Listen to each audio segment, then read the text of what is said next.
I news.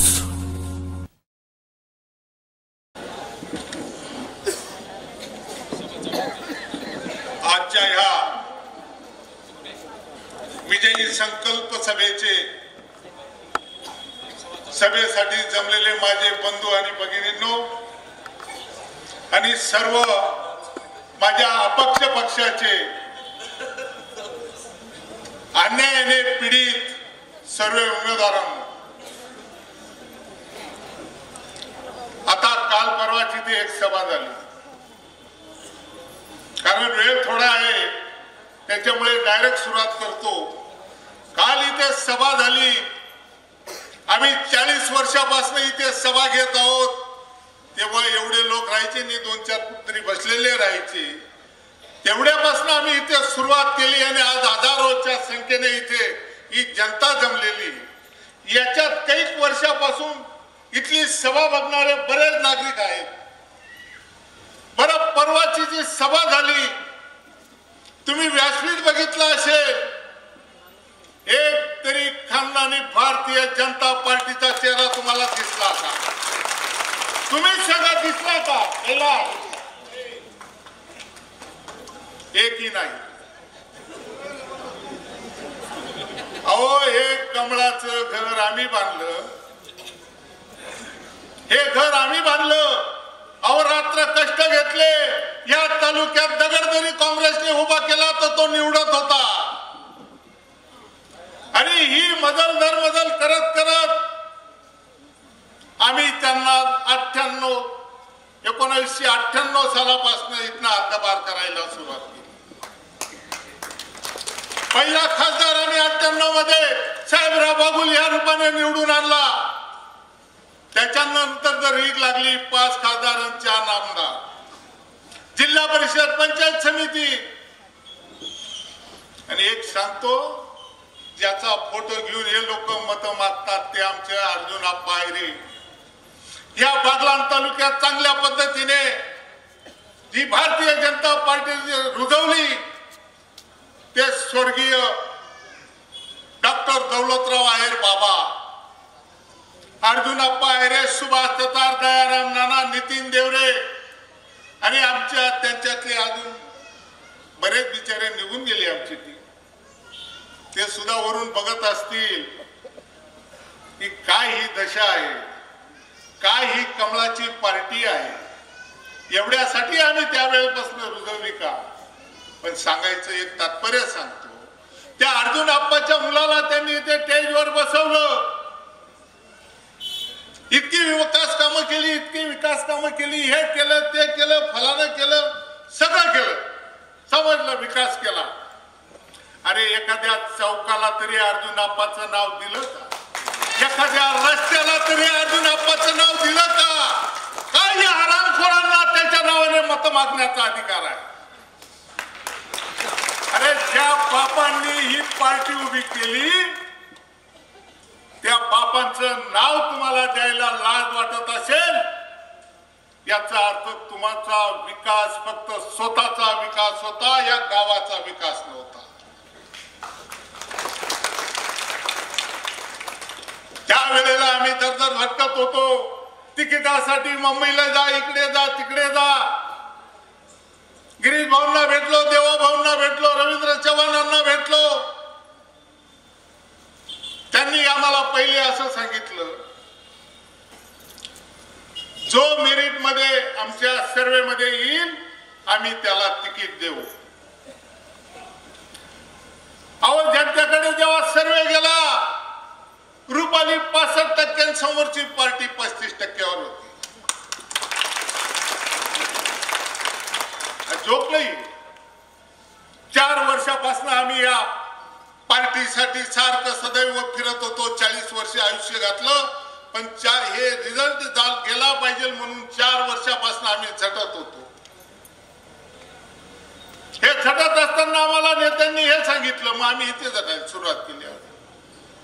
आणि शेवटी काय झालं, ज्या वेळेला आम्ही गिरीश भाऊंकडे बसलेलो होतो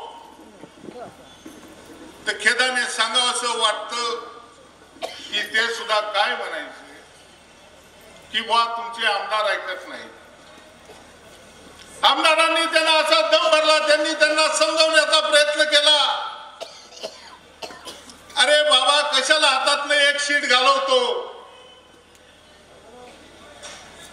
तू तुझा उमेदवार थांबव, या रुपाली कोठावदेला तिकीट दे, तुझं पण नाव राहील, तुझं पण काम राहील आणि ही जुनी भारतीय जनता पार्टी तुझ्या बरोबर राहील. काही ऐकला काय साठोलोटा असेल त्यांच्यात. सगळे चोराचे भाऊ चोर एका जागेवर आले आणि त्यांना गिरीश भाऊंना असं सांगितलं, मला 1,30,000 मी निवडून आलेलो आहे. ते काय वरून पडले? अरे ती आमच्या बाबाची कमाई आहे, तुझी नाही.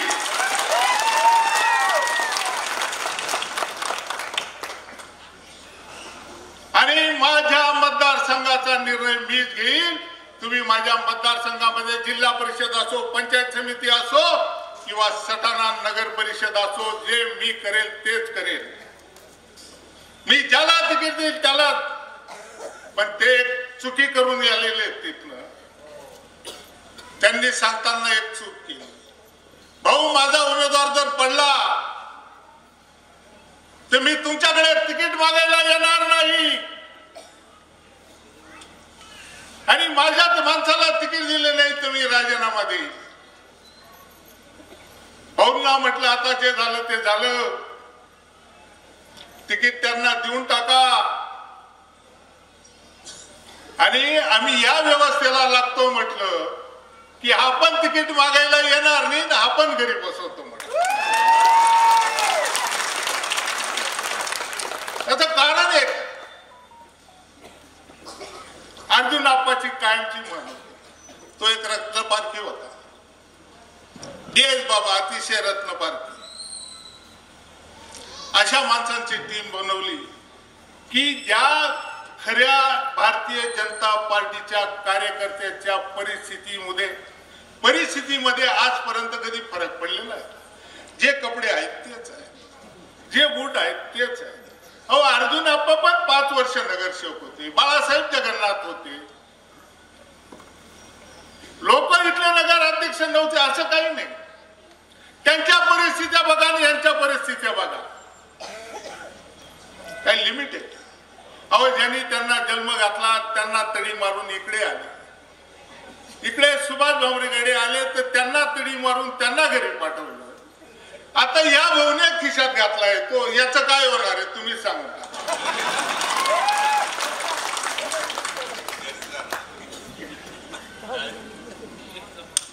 त्यांना पण घरीच राहावं लागलं. हा साहेब त्याचा शब्द मी तुमच्या जेवार देतोय.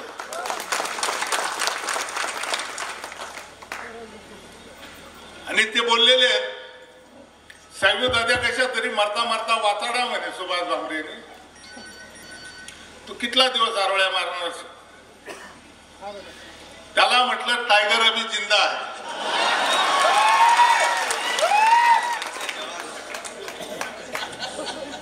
मैं बुढ़ानी हो रहा, मैं जवान हो रहा.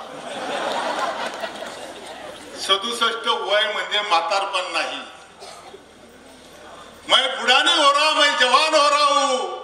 अगो और 4 बरस में देख शेर क्या बन जाता है. पुऱ्या तालुक्यावर फिरल्याशिवाय राहणार नाही.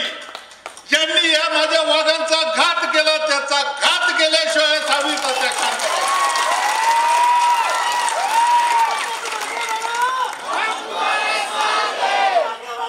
हम तुम्हारे साथ हैं, हम तुम्हारे साथ हैं. आणि एक सगळ्यात महत्वाची गोष्ट सांगतो बाबा, वेळ कमी आहे, तेवढं बोलता येईल तेवढं बोलू दे. पैसा राहिला म्हणजे राजकारण होतं, हा यांनी सिद्धांत मांडलेला आहे. खटाखट पैसे वाटायचे, विकत घ्यायचे. माय बापस हो घी घ्या, पण यातले जोडा काही ठोका. या नगरपालिकेची दुर्दशा अशी आहे, यांच्या मनात चोऱ्याचा मनात चांदणं असतं. त्या पद्धतीने आमच्या विरोधातल्या 2 नगरसेवकांना बायकांना बी उभं केलंय, त्यांना बी उभं राहिले.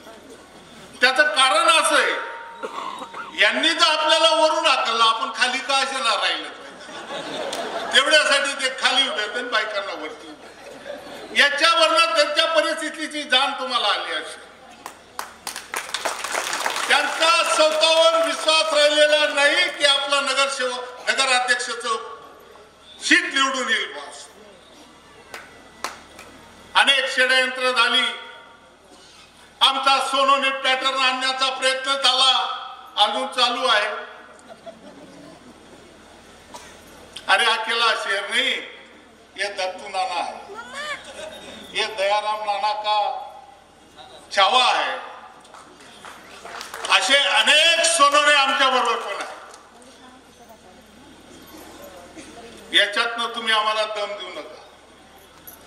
सगळ्यात माहिती म्हणून सांगतो, ज्या वेळेला अर्जुन आप्पाच्या पार्टीत मी प्रवेश केला 88 सालात, त्या वेळेला लपून जायची मी, असा चाललो का कुठेतरी लपून, ए नाही ना पोटना. मग मी परवाच्या दिवशी भाषणात बोललो, म्हटलं नाही ना पोटना, आता वाण्याना पोटना म्हणा. पण बडवास, ज्या तुम्ही सगळं आता बीजेपी मा गया, तो तुम्ही कोणा पोटणार?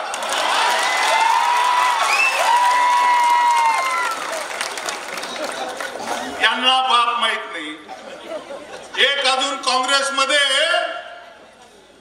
आणि शिवसेनेचं तिकीट घेऊन आला, दुसरा राष्ट्रवादीचा होता, 1.25 वर्षापूर्वी भारतीत आला, तो कमळाचं तिकीट घेतो.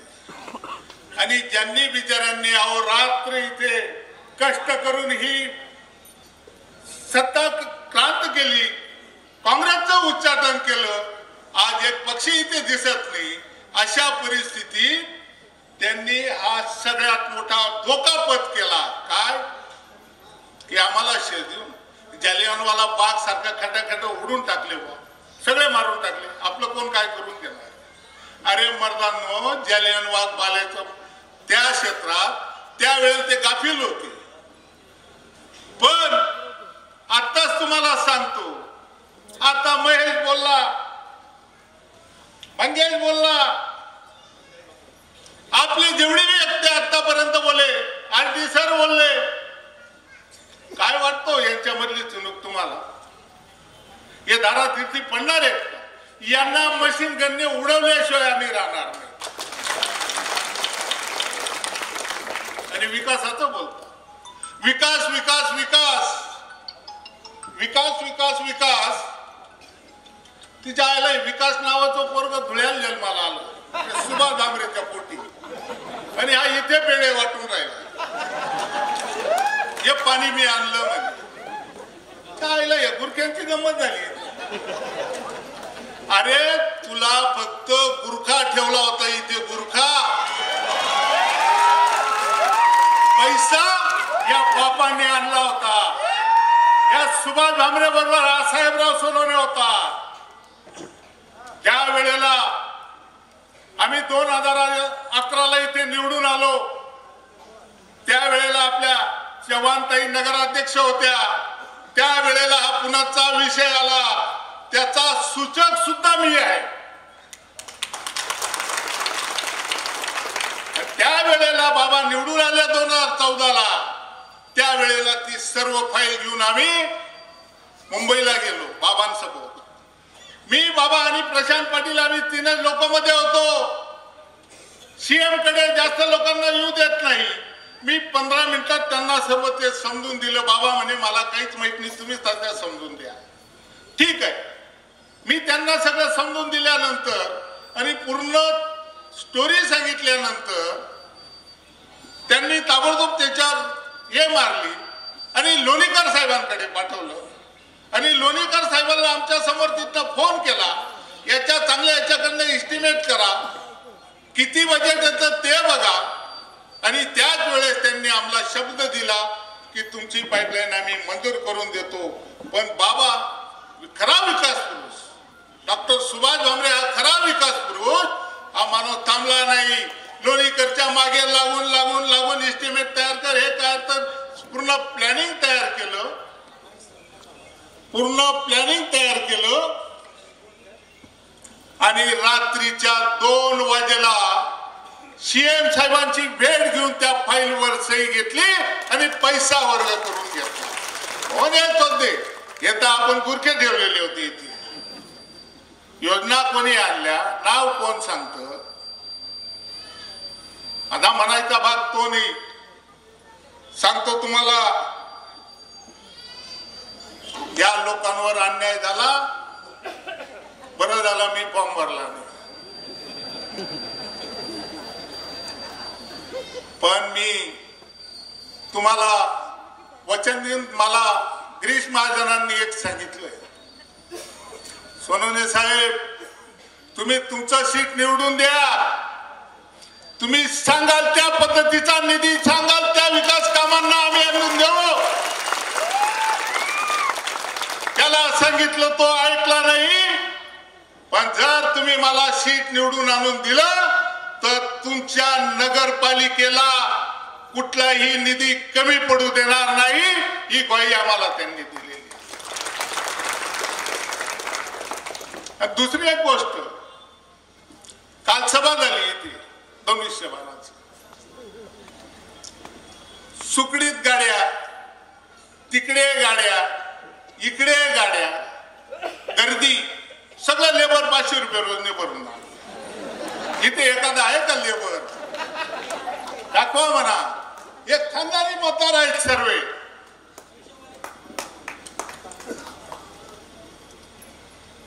हे विकाऊ नाही, टिकाऊ मतदान आहे.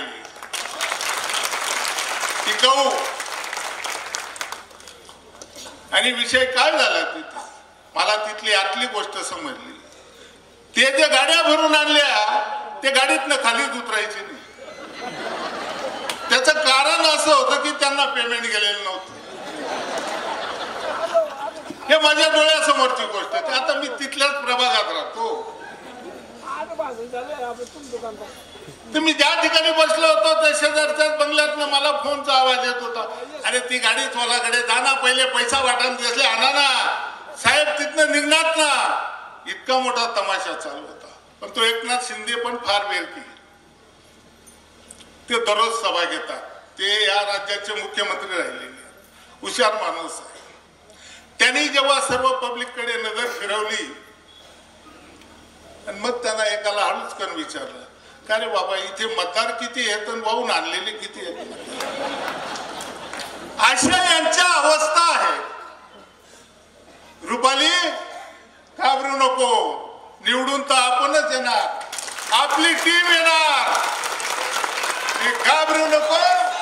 तुझ्या पाठीमागे हा साहेब होता त्या उभा आहे.